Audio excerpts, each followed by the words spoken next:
नमस्कार दोस्तों, मैं गार्गी आप सभी का स्वागत करती हूं मास्टरी के प्लेटफॉर्म पे। तो दोस्तों आज हम बात करने वाले हैं एक्सपोर्ट बैन के ऊपर जो कि लगाया गया है प्याज के ऊपर। क्यों लगाया गया है, क्या क्या सर्कमस्टांसेस है, किस लिए लगाया गया है, सभी पॉइंट्स के बारे में डिस्कस करने वाले हैं। शुरू करने से पहले एज यूजुअल अगर आपको ये वीडियो पसंद आए तो प्लीज इस वीडियो को लाइक शेयर कमेंट जरूर कीजिएगा, साथ ही साथ चैनल को भी सब्सक्राइब जरूर कीजिएगा। चलिए, सेंट्रल गवर्नमेंट ने एक इशू किया है नोटिफिकेशन को और बताया है कि किस प्रकार से अनियंस की एक्सपोर्ट पे अब बैन लग गया है। क्यों लगा है बैन? देखिए, क्योंकि महाराष्ट्र की जो लसलगांव की होलसेल मार्केट थी वहां पर प्याज के जो रेट थे, दाम थे, वो 30 रुपए पर केजी से बढ़ गए थे और साइकोलॉजिकल लेवल पे बहुत बड़ा चेंज माना जाता है 30 रुपए से ज्यादा प्याज का बढ़ना। तो इसी कारण से जो गवर्नमेंट है उन्होंने फैसला लिया, और ये फैसला किस चीज के, किस एक्ट के अंडर लिया? वो लिया दोस्तों एसेंशियल कमोडिटीज एक्ट के अंदर, जो कि 1955 में बनाया गया था बाय द सेंट्रल गवर्नमेंट। और इस एक्ट के तहत सेंट्रल गवर्नमेंट को पावर मिलती है कि कोई भी एसेंशियल कमोडिटी जैसे टमाटर हो गया, आलू हो गया, ये जितने भी टाइप के एसेंशियल कमोडिटीज हैं इन पे गवर्नमेंट वो पोज कर सकती है बैन को। क्यों पोज कर सकती है? अगर कोई भी पैंडेमिक की सिचुएशन हो गई या फिर सरकार को लगे कि प्राइसेस बहुत ज्यादा हो रहे हैं तो वो एक्सपोर्ट्स को रोक सकती है। पूरी तरह से पावर होती है सेंट्रल गवर्नमेंट के पास। तो इसी एक्ट को यूज करके सेंट्रल गवर्नमेंट ने अब जो है इसके एक्सपोर्ट को, प्याज के एक्सपोर्ट को टोटली बैन कर दिया। तो दो रीजंस माने गए हैं किस प्रकार से जो ये एक्सपोर्ट है ये बैन किया गया। उसके दो रीजन है दोस्तों। सबसे पहला तो रीजन ये है कि डेफिनेटली जो इंक्रीज हो रहा है प्राइस में, क्योंकि पहले जो था होलसेल मार्केट्स में, लगभग नासिक की जो डिस्ट्रिक्ट की होलसेल मार्केट है, क्योंकि ज़्यादातर प्रोडक्शन जो होता है प्याज का वो महाराष्ट्र, राजस्थान और कर्नाटक जैसी स्टेट्स में ही पाया जाता है, और वहीं से ही होलसेल मार्केट जो है पूरे इंडिया में ट्रेड करती है अनियन का, प्याज का।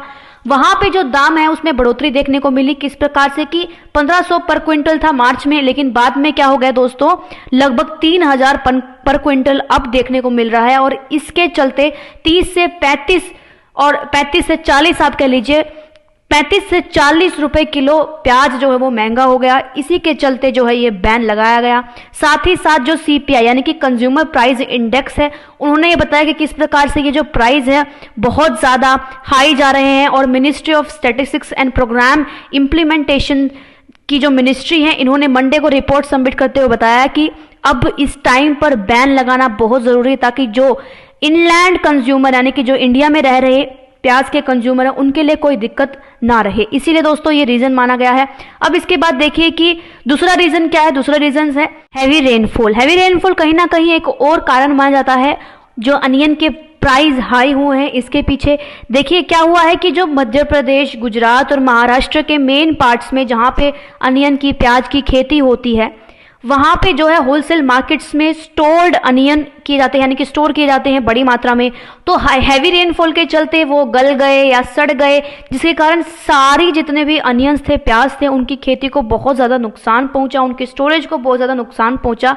साथ ही साथ जो डोमेस्टिक सप्लाई डिमांड है, इसका मतलब क्या है? देखिए, इंडिया की कंट्री से बहुत सारे गल्फ कंट्री में जो अनियन है वो एक्सपोर्ट होता है, और श्रीलंका में बहुत ज़्यादा हैवी रेनफॉल के चलते बहुत क्रॉप को नुकसान हुआ, और इंडिया ही as a main source export कर रहा था अनियन को इन द श्रीलंकन कंट्री। इसी के चलते जो है दोस्तों एक्सपोर्ट्स बहुत ज़्यादा हो रहे थे और प्राइस लगातार बढ़ रहे थे। अब सवाल ये उठता है कि बैन तो कर दिया एक्सपोर्ट पे, लेकिन क्या इससे प्राइस के ऊपर कोई इफेक्ट पड़ने वाला है या नहीं पड़ने वाला? देखिए, डेप्रिसिएशन जरूर आएगा, यानी कि एक टाइम के लिए जो प्याज का आज की कीमत है उसमें कुछ ना कुछ घटने को आपको देखने को मिलेगा। लेकिन जैसे कि फेस्टिवल सीजन आ रहा है, दशहरा आ रहा है, उस टाइम पर डिमांड क्या होती है कि मार्केट में बढ़ जाती है फूड एसेंशियल्स की। तो यहाँ पे जो है आप कह लीजिए कुछ टाइम के लिए ये जो डेप्रिसिएशन हमें देखने को मिलेगा, लेकिन बाद में ये दोबारा अराइज होकर हमारे सामने सेम प्रॉब्लम आके खड़ी हो जाएगी। ऐसे में सरकार को बहुत अच्छे तरीके से स्ट्रेटेजिक रूप से पॉलिसीज को निकालना चाहिए। साथ ही साथ इस तरह से प्लान करना चाहिए कि यहाँ के किसानों को भी नुकसान ना हो और एक्सपोर्ट भी फैसिलिटेट अच्छे से हो पाए। अब देखिए कि क्या इसका कोई पॉलिटिकल फॉल आउट है इस सिचुएशन का? तो जी हाँ, क्योंकि इंडिया में बहुत सारे लोग जो है खेती पे डिपेंड करते हैं, और बिहार के इलेक्शन आ रहे हैं तो शायद ये मेन मुद्दा उठ सकता है। अब देखिए इसमें मेन मुद्दा उठाने की बात क्या है। जो मैंने आपको बताया था कि फूड के कमोडिटीज का एक्ट 1955 में जो सेंट्रल गवर्नमेंट लेके आई थी, उस ऑर्डिनेंस में एक चेंज आया था।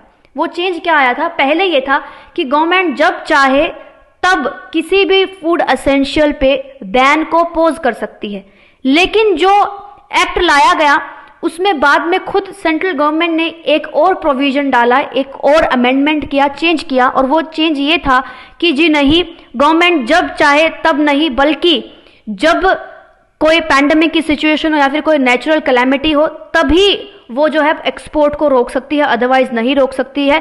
क्योंकि क्या होता था कि अगर हर सिचुएशन में एक्सपोर्ट को रोक दिया जाता था तो यहाँ के जो ट्रेडर्स थे, जो कि होलसेल मार्केट के ट्रेडर्स हो गए, जो कि ट्रेड करते थे, उनको बहुत ज़्यादा नुकसान होता था उस टाइम पर। तो गवर्नमेंट जो है, एक डबल स्टैंडर्ड यहाँ पे देखने को मिलता है गवर्नमेंट का। अब दोबारा से गवर्नमेंट ने इस पूरे क्राइसिस के चलते एक्सपोर्ट को टोटली बैन कर दिया है, जो कि डेफिनेटली फार्मर्स ने उन्हें बुलाया है कि गवर्नमेंट जो है एक डबल रोल प्ले कर रही है, कह भी रही है और नहीं भी कह रही है। तो इस तरीके से फार्मर्स की नाराजगी कंटिन्यू है गवर्नमेंट के साथ और उनके कॉन्फ्लिक्ट जो है कंटिन्यू है अभी तक। अब देखना यह है कि ऐसी सिचुएशन में गवर्नमेंट किस तरीके से स्ट्रैटेजिकली अपने डिसीजंस लेती है और सबसे बेस्ट आउटकम हमें देखने को किस तरह से मिलता है दोस्तों। तो फिलहाल के लिए बस इतना ही।